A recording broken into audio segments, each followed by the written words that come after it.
Assalamualaikum warahmatullahi wabarakatuh. Ketemu lagi sama saya.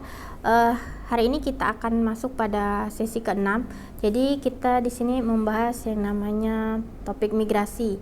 Jadi migrasi sendiri kalian sudah pasti tahu apa sih itu migrasi. Karena setiap sesi pasti sudah saya bahas terkait fertilitas, mortalitas, mobilitas, kemudian migrasi dan lain sebagainya. Jadi hari ini kita khusus membahas terkait dengan migrasi.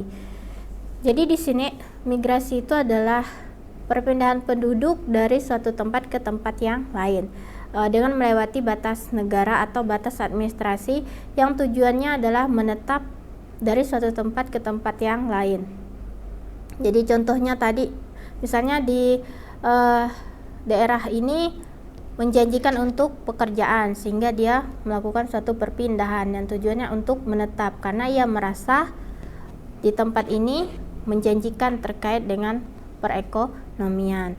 Nah, orang yang berpindah tempat tinggal itu disebut migran. Jadi migran itu adalah orangnya, sedangkan migrasi itu adalah perpindahan penduduknya. Jadi bisa kalian bedakan antara migran dan migrasi. Nah, di sini migran menurut PBB dia menjelaskan adalah orang yang pindah tempat tinggal itu secara permanen atau secara menetap.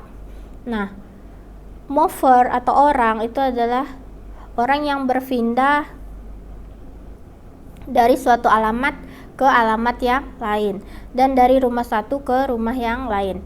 Jadi dalam batas suatu daerah kesatuan politik atau administratif.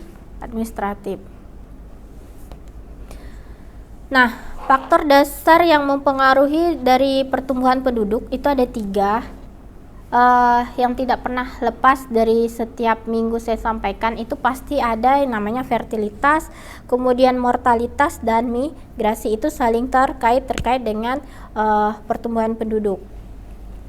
Nah, jadi migrasi di sini adalah salah satu faktor dari ketiga faktor yang mempengaruhi dari pertumbuhan penduduk. Nah, di sini ada yang namanya teori migrasi. Jadi menurut para ahli, yang pertama menurut Nock dan Pink, dia menjelaskan migrasi itu adalah, jadi pada zaman modern perubahan migrasi itu adalah meningkatnya jumlah penduduk dari suatu daerah, kemudian meningkatnya kepadatan penduduk dalam waktu yang sama atau dalam kurun waktu yang sama, dan meningkatnya perbedaan stratifikasi sosial penduduk, adanya perbedaan strata. Kemudian menurut Vago, di sini dia menjelaskan perubahan sosial itu berkaitan dengan perubahan dimensi di peringkat lokal, kemudian wilayah dan global yang didukung dengan adanya perubahan teknologi. Nah, jadi ruang lingkup dari perubahan sosial ini terdiri dari perubahan manusia, kemudian stratifikasi sosial dan pendidikan serta ekonomi. Kemudian menurut Ravenstein, dia menjelaskan migrasi dan jarak, baik itu jarak dekat maupun jarak jauh, itu menuju dari pusat perdagangan dan industri. Kemudian migrasi itu bertahap atau arus migrasi yang terarah dari desa ke kota atau sebaliknya dari kota ke desa. Kemudian adanya perbedaan di desa dan di kota. Nah, contohnya tadi, kalau misalnya di desa itu masih banyak pemukiman atau lahan-lahan yang hijau seperti daerah pesawahan dan sebagainya, sedangkan di kota itu sudah sangat sulit untuk mendapatkan daerah-daerah yang seperti itu. Pepohonan itu sudah jarang sekali kita temukan di daerah-daerah perkotaan atau kota-kota besar. Lebih banyak bangunan-bangunan industri. Kemudian adanya perbedaan di desa dan di kota yang tadi saya bilang. Kemudian teknologi yang mempengaruhi dari migrasi, dan orangnya utama melakukan migrasi adalah faktor ekonomi. Maksudnya itu adalah dorongan utama dalam melakukan suatu migrasi itu adalah faktor ekonomi. Jadi di sini faktor ekonomi itu juga sangat menjadi faktor penentu dari migrasi, karena yang namanya ekonomi kan dimanapun berada pasti dikejar, karena itu adalah lahan kehidupan. Kalau misalnya di sini di daerah A itu pekerjaannya itu menjanjikan, ya otomatis banyak penduduk yang lari ke daerah tersebut untuk mendapatkan pekerjaan yang layak dan tingkat pendapatan di atas rata-rata. Kemudian menurut Everly, jadi di sini faktor di daerah asal, kemudian faktor di daerah tujuan, kemudian faktor penghalang migrasi dan faktor individu.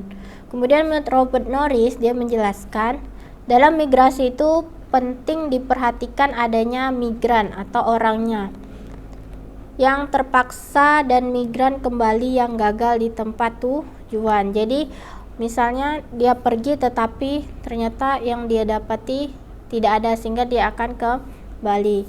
Itu termasuk ke dalam migran yang gagal di tempat tujuan.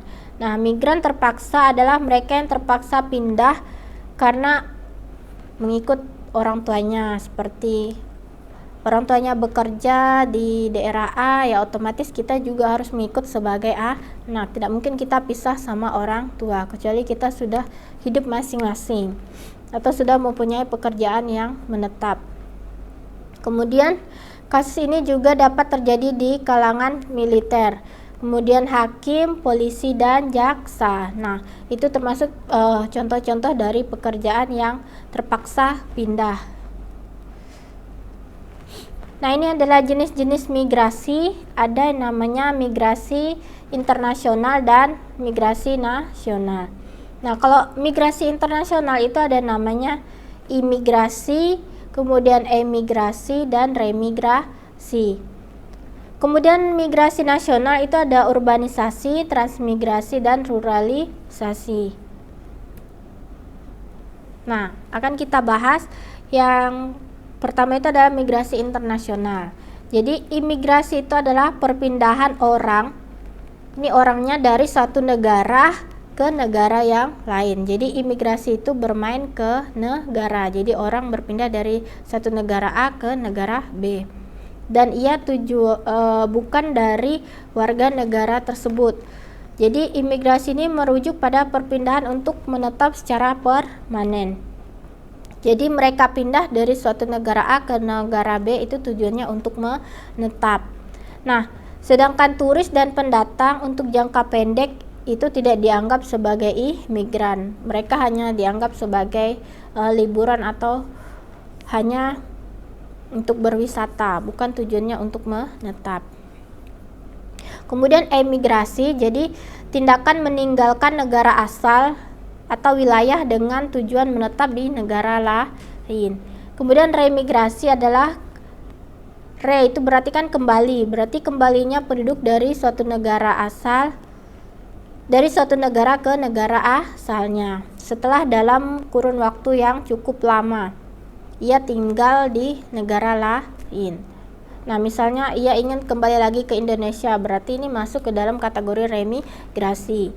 Nah, seseorang dikatakan migran itu jika ia tinggal di tempat yang baru dan tujuan ia tinggal di tempat itu paling sedikit 6 bulan lamanya.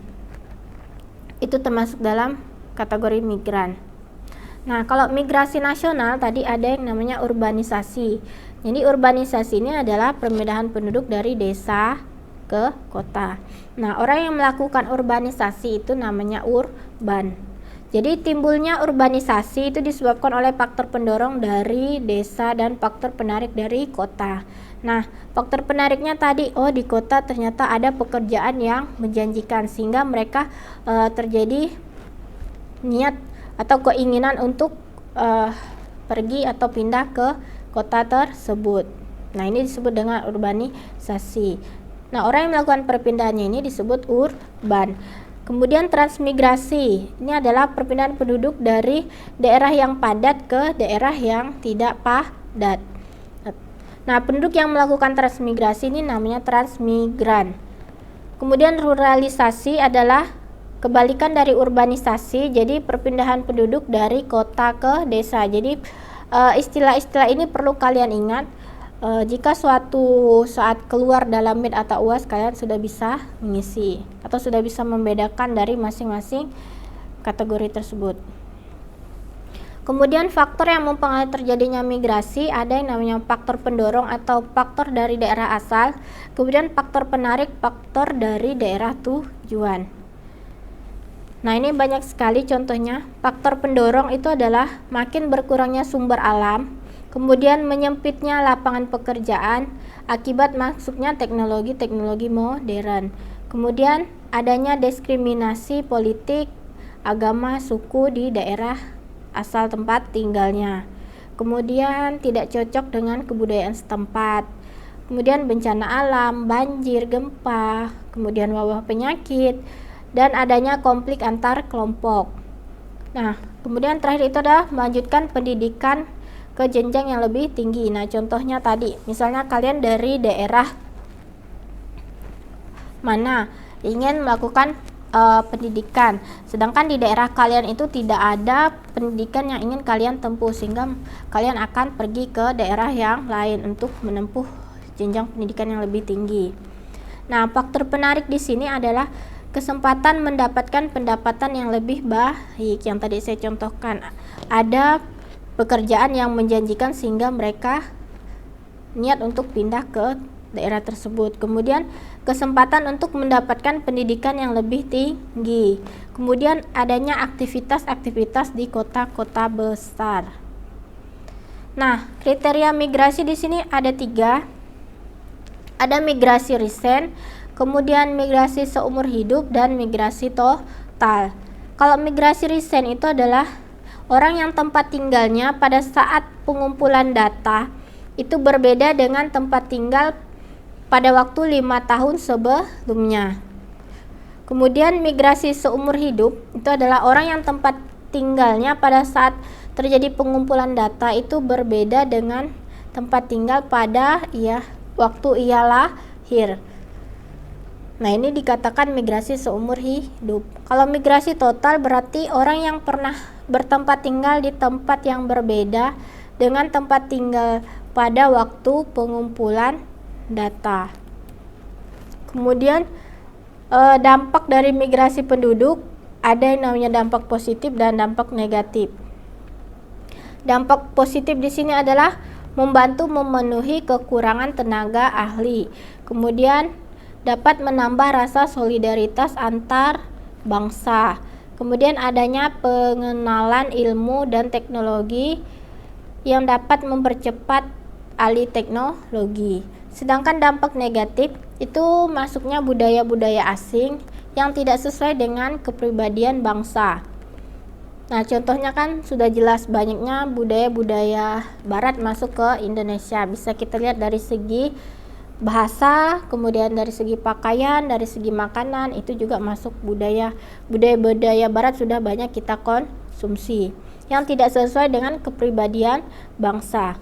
Nah, imigran yang masuk ini memiliki tujuan yang kurang baik, seperti contohnya pengedar narkoba, kemudian dalam perannya sebagai politik.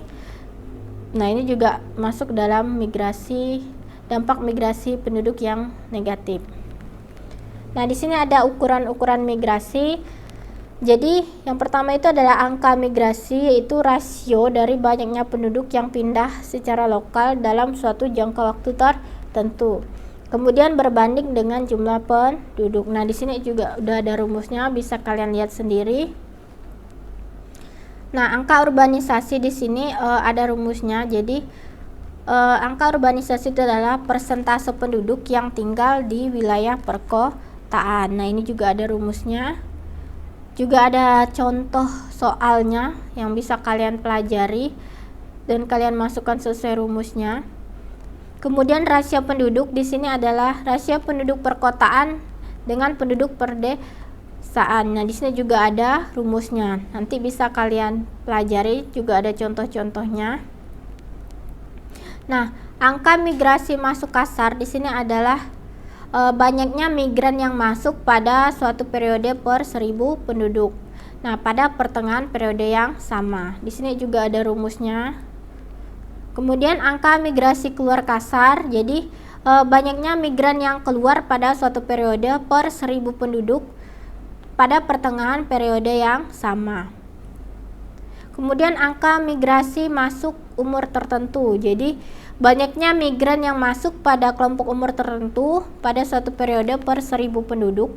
Kemudian kelompok umur yang sama pada pertengahan periode yang sama. Nah, di sini juga ada rumusnya. Dan angka migrasi keluar umur tertentu, jadi banyaknya migran yang keluar berdasarkan kelompok umur tertentu pada suatu periode per 1000 penduduk. Kemudian kelompok umur yang sama pada pertengahan periode yang sama. Nah, angka migrasi neto umur tertentu, jadi banyaknya migran yang keluar kemudian dikurangi migran yang masuk berdasarkan kelompok umur tertentu pada periode per 1000 penduduk, kelompok umur yang sama pada pertengahan periode yang sama. Nah, ternyata materi kita udah selesai. Jadi terkait dengan rumus-rumus tadi itu bisa kalian baca dan kalian pahami. Juga ada beberapa contoh soalnya. Kemungkinan nanti juga akan saya kasih tugas atau mungkin ada keluar di Meet atau UAS, jadi kalian pelajari saja. Mungkin untuk materi hari ini cukup sekian dan terima kasih. Wabillahi taufiq wal hidayah. Wassalamualaikum warahmatullahi wabarakatuh.